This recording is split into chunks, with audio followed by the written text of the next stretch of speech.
Bueno, pues en este nuevo vídeo proseguimos donde lo dejamos antes y ya tenemos la imagen de Edesa y va a ser trasladada a Constantinopla en el año 944. Vamos a explicar por qué se traslada a Constantinopla en el año 944 y qué pasa en Constantinopla cuando la imagen es trasladada hasta allí. Bueno, aquí recordamos el itinerario. Habría venido desde Jerusalén, apareció en Edesa, de Edesa se traslada a Constantinopla, luego acaba en Atenas, veremos por qué. Bueno, de momento, ahora mismo ya Edesa no está entre los partos y los romanos, ahora está entre el imperio bizantino y el imperio musulmán que ya empieza a extenderse, ¿vale? Y claro, ya estamos en el año 944, con lo cual el imperio musulmán es enorme, ¿vale? El imperio abasí. Bueno, pues en el año 944 el imperio bizantino tiene una época un poquito más poderosa y es capaz de enfrentarse al territorio musulmán en Edesa. De tal manera que en el año 944, precisamente eh, celebrando los 100 años de la victoria frente a la iconoclastia, porque en el 844 es cuando ya finalmente de manera ortodoxa se aprueba que es posible la veneración de imágenes, dicen, bueno, han pasado 100 años, ¿qué mejor momento para intentar recuperar la imagen más importante, la reliquia más importante de la cristiandad, que curiosamente no está en territorio cristiano, está en Edesa, que es territorio musulmán? Vamos a por ella. Así que se produce el asedio de Edesa específicamente para la recuperación de la imagen de Edesa. Y ahora os propongo un historiador árabe del otro lado, del imperio musulmán. Dicen los romanos, los bizantinos, sitiaron Edesa y exigieron a sus habitantes el qué? La entrega del mandil. Mandil, palabra árabe que en realidad viene del latín, ahora vamos a analizarlo. Mandil es esa tela blanca larga, ¿vale? Y a cambio, bueno, pues los árabes ponen una serie de condiciones, que se retiran las tropas bizantinas, la promesa de no volver a atacar Edesa, la libertad para 300 nobles prisioneros, 12.000 denarios de plata, ¿vale?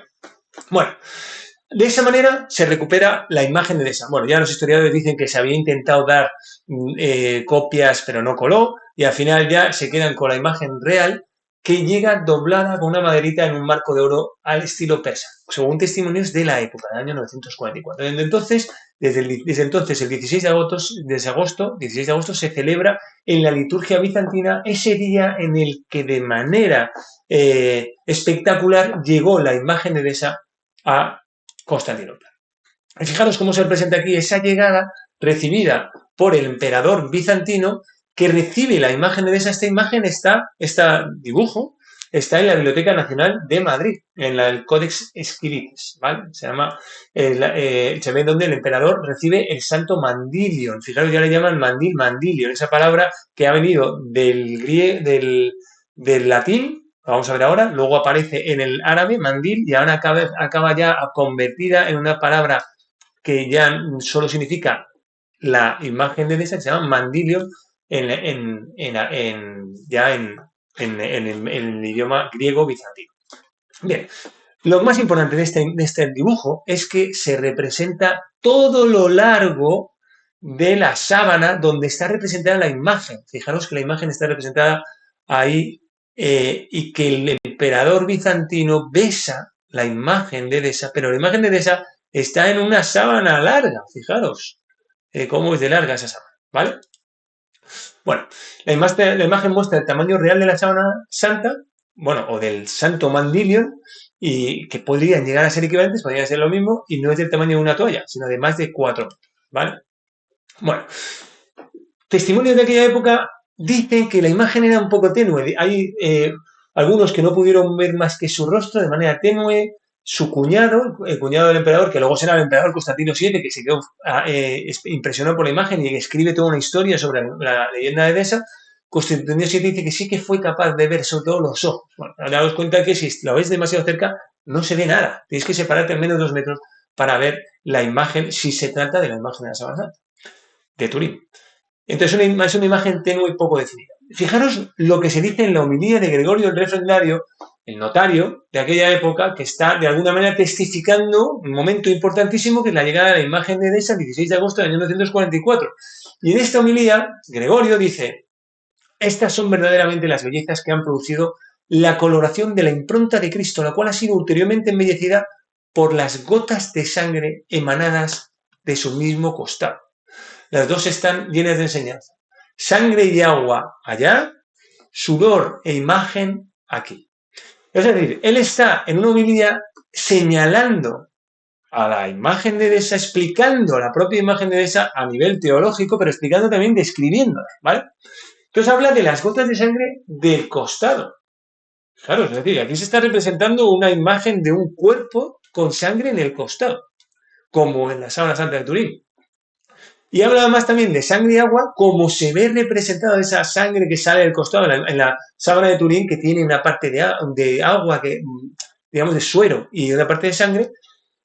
Y fijaros cómo describe la imagen, dice sudor e imagen. Claro, la imagen no es una pintura, y además la imagen parece como que se haya formado por contacto de la tela con algo manchado. De tal manera que lo que está en contacto queda en la tela y lo que no está en contacto, como es la cuenca de los ojos, no queda. Es decir, su manera de entenderlo es que había sido con sudor de Cristo que milagrosamente se ha quedado plasmado en la sábana. ¿Vale? Es decir, están prácticamente describiendo lo que se ve en la tela de la sábana de Turín. A mí me parece interesante, ¿no? Y luego en otro lugar dice, la imagen impresa únicamente por el sudor del rostro del originador de la vida, cayendo como gotas de sangre y por el dedo de Dios. Bueno, por primera vez en este texto se menciona que la imagen de esa tenía sangre. Es la primera vez que se habla de que la imagen de esa tiene gotas de sangre. Y evidentemente se refiere a una imagen del cuerpo entero, puesto que menciona la herida del costado. Y se insiste, de nuevo, en que no es una pintura. Pero además también se describe en determinadas partes, que a mí me parece interesante, cuando dice sangre y agua ya, sudor, imagen aquí. Bueno, otra referencia me parece importantísima es la que hace el propio Constantino VII cuando empieza a investigar ya todo sobre la imagen de la Sábana Santa y sobre la imagen de Edesa y sobre toda su leyenda o toda su historia para él, ¿no? Y entonces él habla de que esa tela de lino estaba doblada en 4, era un tetradiplo, ya lo habíamos mencionado antes, ¿vale? Pero aquí él lo vuelve a repetir, es un tetradiplo, ¿vale? Es decir, una tela larga doblada en 4 partes, ¿vale? Y también habla, textualmente dice, es una imagen extremadamente tenue, ¿vale? Bueno, la leyenda de la imagen de esa sigue modificándose y en los Hechos de Tadeo, que ya existían en el siglo VI, ahora hay una nueva corrección de los Hechos de Tadeo, que ya es del siglo X, y en esa corrección del siglo X, cuando ya se ha visto que la imagen es completa, entonces se corrige y dice, si realmente quieres ver mi cara de forma corporal, está aquí volviendo a hablar de la leyenda, la imagen de Edesa, cuando viene Ananías, habla con Jesús, se le queda la imagen plasmada, pero fijaros a lo que dice, en esa misma leyenda ya modificada dice, te envío esta sábana, esta síndone, en la cual podrás ver no solamente la imagen de mi cara, sino todo mi cuerpo. Y entonces le dieron un tetradiplon a Jesús. Le dan un tetradiplon a Jesús doblado en 4 y ahí es donde queda la imagen en la síndone. Fijaros. Entonces ya estamos hablando de que el tetradiplon es lo mismo que la síndone, lo mismo que la queropita y lo mismo que la imagen de Edesa. Y habla de todo mi cuerpo, ¿vale? En esa nueva corrección que se ha producido en la leyenda de la imagen de Edesa. Bueno, pues ahora fijaros, volvemos a repetir esas imágenes de Cristo crucificado anterior al año 944 no se representaba a Jesús desnudo, por pudor, por todas las razones que mencionamos en vídeos anteriores, pero fijaros que ya a partir de 944 ya Jero de Colonia, que había ido a Constantinopla como legado para el matrimonio de un heredero con la princesa de Constantinopla, bueno, pues cuando vuelve, ya él, cuando se representa el cuerpo o el Cristo crucificado, ya lo representa desnudo. Y a partir de ahí, esta imagen de Cristo desnudo de Jero de Colonia es una referencia y un estándar que va a servir para que a partir de ese momento, por toda la cristiandad occidental, se representa a Cristo de esta manera en la cruz. Pero lo más interesante, en el año 1192 aparece este dibujo en el Códice Prey. Este Códice Prey está hoy día en la Biblioteca Nacional en Budapest, en Hungría, ¿vale? Este Códice Prey tiene una imagen, tiene este dibujo, que a mí me parece importantísimo, lo hemos mencionado en otros vídeos del anterior itinerario, cuando hablábamos de las pruebas científicas, y fijaros que esta quemadura en L, de esas 4 quemaduras en L, que aparecen también en la sábana de Turín, ¿vale? Pero además también aparece el sudario enrollado, ¿vale? Aparecen los regueros de sangre, es decir, está hablando de una sábana. Aquí lo que se está representando es cómo vienen las mujeres para intentar embalsamar el cuerpo, pero el cuerpo ya ha desaparecido y se le aparece el ángel y dice, no busquéis entre los muertos al que está vivo. aquí ya está la sábana extendida, con regueros de sangre, ¿vale? Como en la sábana de Turín, agujeros en forma de L, como en la sábana de Turín. Fijaros el detalle de la sábana santa con 6 aumentos, cómo se representa, que aparece como cruces, pues esas cruces aparecen también en la imagen del códice Prey, y cuando lo ves en vez de con 6 aumentos, lo ves con 14 aumentos, aparece como en forma de espina de pez. Fijaros como en la sábana que se va a representar en el códice Prey, esa forma de espina de pez, ¿vale? Bueno, aquí señalo en bordes rojos sobre la tela blanca lo larga que es la sábana con la que están envolviendo a Jesús, muy similar al Santo Sudario de Turín. El cuerpo de Jesús representado totalmente desnudo, como exactamente igual en el Santo Sudario de Turín, con la sábana santa de Turín. Las manos de Jesús aparecen solo con 4 dedos, como en la sábana santa de Turín. Las manos y brazos exactamente en la misma postura que en la síndone. Y la mano derecha sobre la izquierda, como en la sábana santa de Turín. Acordaros que si luego lo vemos en el negativo, que es la imagen real en realidad, estaría la mano izquierda sobre la derecha. O sea, que en el cuerpo de Jesús, si de verdad la sábana santa de Turín envolvió a Jesús de Nazaret, entonces en el cuerpo de Jesús sería habría sido la mano izquierda sobre la derecha. Bueno, ¿y por qué Hungría puede tener conocimiento de la imagen que se custodiaba en Constantinopla? Bueno, pues porque en el año 1163 una delegación húngara había viajado a Constantinopla para negociar el matrimonio del príncipe Bela de Hungría con la hija del emperador Manuel I Comneno, que finalmente luego no se casan, pero que al haber ido ya a la embajada en donde va el propio príncipe Bela de Hungría, hijo del emperador de Hungría, han visto la imagen que se custodiaba en Constantinopla y se han vuelto con esa imagen del cuerpo de Jesús, y cuando han representado el Códice Prey en ese primer texto escrito en húngaro de toda la historia, lo han representado como lo vieron en Constantinopla. Bueno, pues este documento es el documento más importante de todos. No existen antecedentes anteriores al Códice Prey de la figura de Cristo muerto, desnudo, con los brazos cruzados. Nunca antes se había representado así. Y cuyas manos además no muestran los dedos pulgares. Fijaros que eso me ha faltado recalcarlo. Aparecen solo los 4 dedos, no muestran los dedos pulgares, como en la sábana de Turín, ¿vale? Esto hace altísimamente probable que el ilustrador del Códex hubiera visto lo que hoy conocemos como la sábana santa, ¿vale? Bueno, y el santo mandil, acordaros que hablaban en los árabes de el mandil. Se han llevado el mandil. Los árabes en ese acuerdo de paz, bueno, pues mantienen la ciudad de Edesa, pero ceden el mandil a los bizantinos que se la llevan a Constantinopla, ¿vale? Los musulmanes, más que los árabes, ¿vale? Entonces, desde entonces, la imagen de Edesa se llama mandilion, ¿vale? ¿Y por qué se llama mandilion? Vamos a ver. Fijaros, en latín, la palabra viene de mantele, en latín, o sea, sábana larga que se utiliza para cubrir una mesa, mantele. De mantele pasó al árabe, mandil, ¿vale? Que es grande en español, esa tela que nos ponemos cuando vamos cocinando, es una tela larga para cubrir la ropa. Y de mandil pasa a mandilion, en griego bizantino. Y mandilion ya solo significa esto, la imagen de Edesa, que en Constantinopla empezó a llamarse mandilion. Así que ya tenemos un montón de nombres que representan la imagen de Edesa. La imagen de Edesa, propiamente dicho, que así se llama desde la doctrina de Arai del año 380, a Queropita, es decir, no hecha por mano, que aparece ya en textos del año 533, Mandil o Mandilion, desde el año 944, Tetradiplon, que aparece varias veces desde el año 945, o en la leyenda, la imagen de Edesa, escrita por Constantino VII en el año 945, y Sindon, que aparece ya en el Evangelio y desde el principio del todo, ¿vale? Bueno, cuando se hace la primera mención al Mandilion, lo representan y lo relacionan con la imagen aqueropita, con el tetradiplon, con las cartas de Alvar y de Jesús y con la imagen de Edesa, es decir, de alguna manera están queriendo cohesionar que todo eso es lo mismo, ¿vale? En el Sinasario de Constantinopla, el Sinasario es ese documento donde se dice qué se celebra cada día y qué fiesta se celebra cada día. Ahí estábamos hablando que el 16 de agosto, en el Sinasario de Constantinopla, se dice que a partir de ahora, el 16 de agosto, se tiene que celebrar la traslación de la imagen de esa a Constantinopla en el año 944, un hecho importantísimo, y desde entonces, el 16 de agosto, se celebra eso, ¿vale? Así que ya tenemos que Tetradiplon es lo mismo que Sindone, Aqueropita, Mandilion, imagen. ¿Bien? Bueno, durante su estancia en Constantinopla, el Mandilion se mantenía permanentemente guardado en un relicario, sin abrir.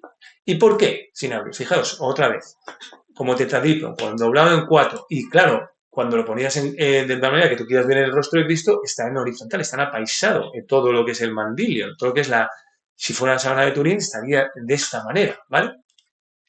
que en un relicario cubierto con una tela tendría este aspecto, ¿vale?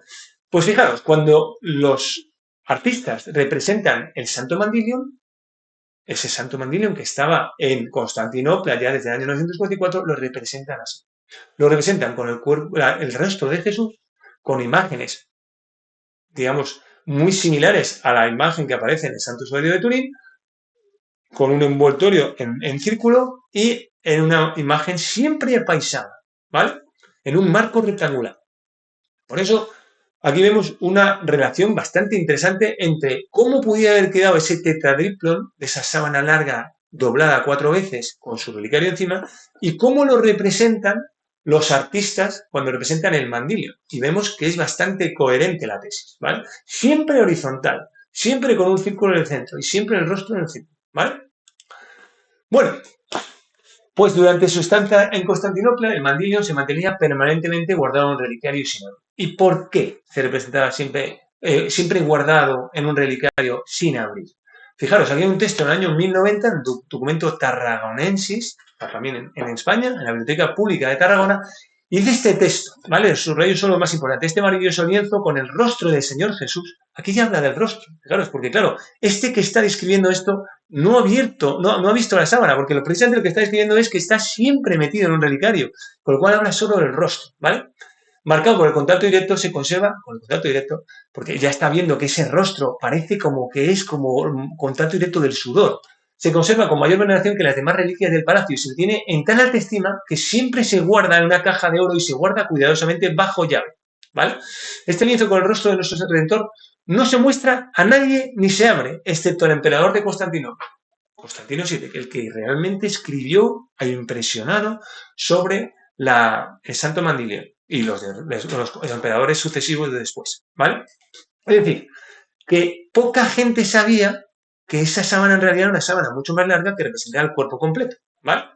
¿Y por qué la dejaban bajo llave? Bueno, pues empieza a escribir una leyenda, empieza a abrir una serie de explicaciones y aquí una explicación es esta, dice, una visión celestial reveló que la ciudad no se libraría del mal de los terremotos hasta que el lienzo con el rostro del Señor fuera guardado bajo llave y escondido y lejos de la vista humana. Un poco como una especie de arca de la alianza que había que tener cuidadito y no abrirla nunca.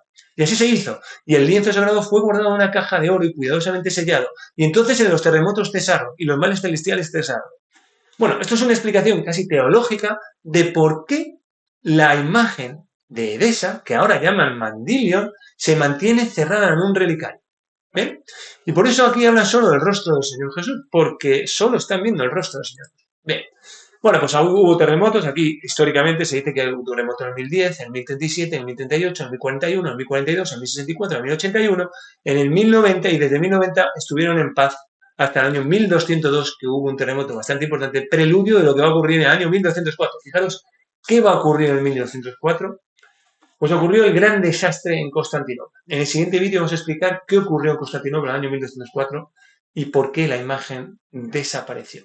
¿Qué pudo ocurrir con esa archifamosa imagen de Edesa que venimos describiendo desde el año 525 que aparece en Edesa, que luego la traslada hasta Constantinopla en el año 944 y que se mantiene en Constantinopla en la iglesia de Blanquernas en Constantinopla hasta el año 1204? En el siguiente vídeo terminamos y luego ya haremos un vídeo de conclusiones finales de todo. Muchas gracias.